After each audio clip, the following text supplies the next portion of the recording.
ইহুদি এসে একজন মুসলমানের বিরুদ্ধে নালিশ করেছে আল্লাহর নবীর দরবারে। নবীজি সাক্ষ্য প্রমাণ নিয়ে সবকিছু শুনে মিলে রায় দিলেন ইহুদির পক্ষে, মুসলমানের বিপক্ষে। কারে কয় মিজান। তিনি চলে গেলেন হযরত ওমর রাদিয়াল্লাহু তাআলা আনহুর কাছে। কপাল কত খারাপ, তার কাছে গিয়ে বলছেন, ভাই ওমর, একটা বিচারের সানি করার জন্য আসছি। বলে, সানি আসছো আমার কাছে? পয়লা গেছিলা কার কাছে? গেছিলাম মুহাম্মদ সাল্লাল্লাহু আলাইহি ওয়াসাল্লামের কাছে। দেখেন অবস্থাটা। সবকিছু শুনে মিলে আমি মুসলমান, চান্দা দেই, জিহাদের পয়সা দেই, সাথে সাথে থাকি, জামাতে নামাজ পড়ি, জিহাদের ময়দানে যাই।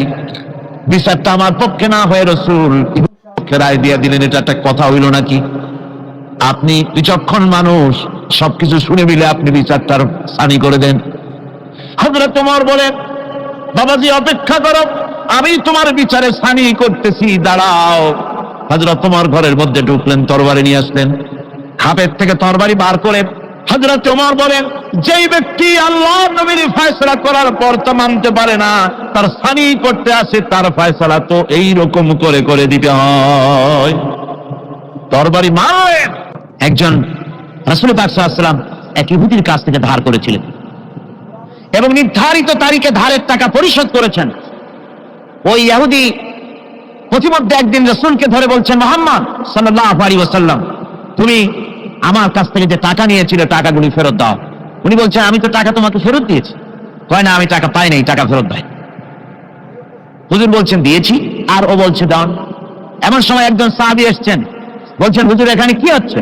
হুজুর বলছেন, এই লোকটার কাছ থেকে আমি টাকা নিয়েছিলাম, টাকাটা ফেরত দিয়েছি, তারপরেও সে আমার কাছে বলছেন আমি ফেরত দেইনি। সাহাবী বলছেন, হুজুর আমি জানি আপনি তাকে টাকা ফেরত দিয়েছেন। হুজুর বলছেন, তা কি করে হয়? আমি যখন টাকা গ্রহণ করি তখনও তুমি এখানে উপস্থিত ছিলে না, আর যখন আমি টাকা তাকে ফেরত দেই তখনও তুমি তা দেখোনি, তুমি কোনো সময় এর সাক্ষী ছিলে না, উপস্থিত ছিলে না। তুমি কি করে বলছো যে আমি তার টাকা ফেরত দিয়েছি? তুমি সাক্ষ্য, তুমি যে সাক্ষী, তার প্রমাণ কি? কি করে তুমি তা বলছো? সাহাবী বলছেন, ইয়া রাসূলুল্লাহ, আমরা আল্লাহ রাব্বুল আলামিনকে চিনতাম না, অসংখ্য মূর্তি পূজা করতাম, আমাদের বাপ দাদারা 14 গোষ্ঠী মূর্তি পূজা করত। আপনি বলেছেন এই মূর্তি পূজা চলবে না, এক আল্লাহর গোলামি করো, তার দাসত্ব করো। আল্লাহরে দেখি নাই। আপনার কথা মতো মা বাপের ধর্ম পরিত্যাগ করে, হাজার হাজার শত শত মূর্তিগুলিকে পরিত্যাগ করে এক অদাথা আল্লাহরে বিশ্বাস করেছি, দেখি নাই।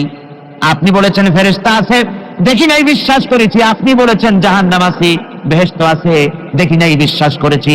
আপনি বলেছেন এ দুনিয়া এই জীবন জীবন নয়, আর একটা জীবন আছে, ওখানে আমাদেরকে উপস্থিত হতে হবে, জবাবদিহি করতে হবে আল্লাহর দরবারে।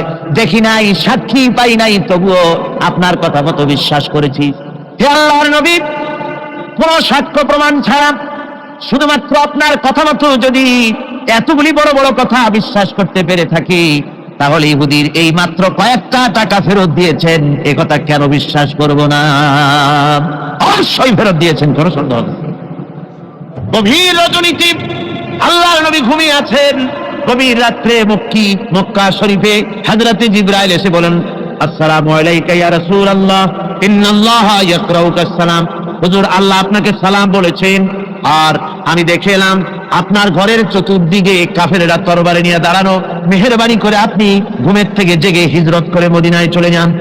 নবীজি ঘুমের থেকে জাগলেন, হযরত আলীকে ডেকে বলেন, আলী রে, আমার বিছানার উপরে আরাম করে ঘুমায় থাকো, শুয়ে থাকো, আল্লাহর অর্ডার হয়েছে, আমি মদিনার দিকে চললাম।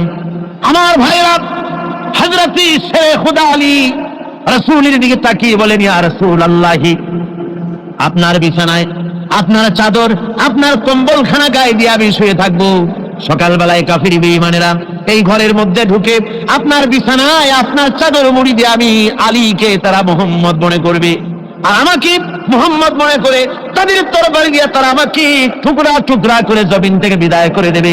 আমি আলীর দিলের মধ্যে কোনো দুঃখ কষ্ট থাকবে না, বরং আমার মনের মধ্যে এটাই তৃপ্তি হবে যে আমি আলীর জীবনের বিনিময়ে আল্লাহর নবী দুনিয়ায় বেঁচে আছেন। ভাইরা আমার, নবীজি ঘরের থেকে বেরোলেন। ঘরের থেকে বেরিয়ে দেখেন চতুর্দিকে কাফেরেরা হাতে এক মুষ্টি বালু নিলেন, শাহাতিল ওযু করে দম করে বালুটা ছেড়ে দিলেন।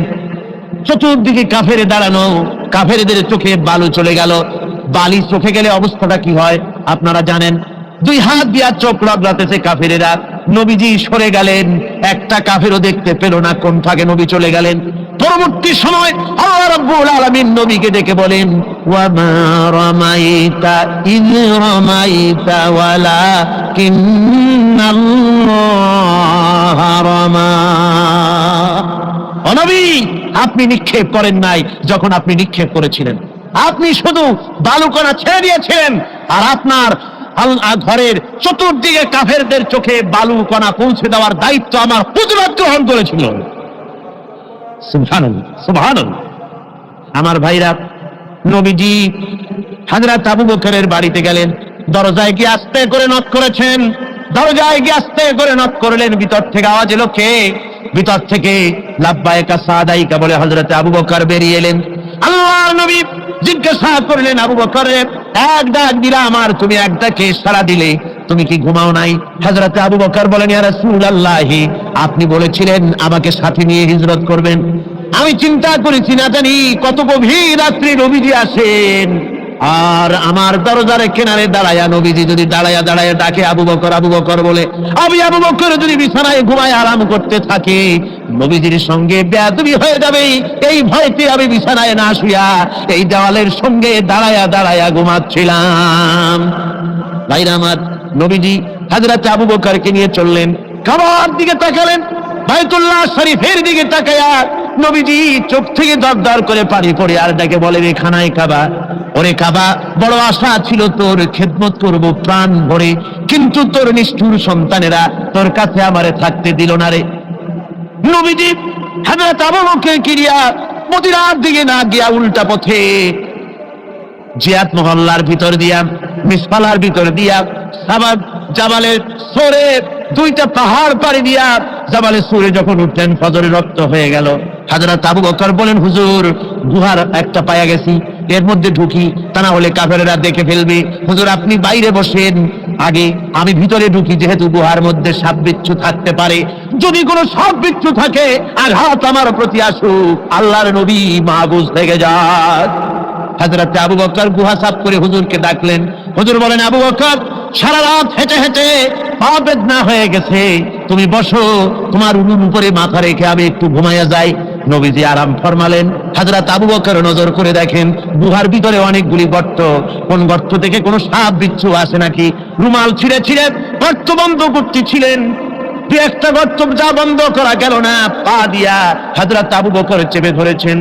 এক পাহাড়িয়া বিষধর সাপ দংশন করেছে হযরত আবু বকরের পায়ের উপরে।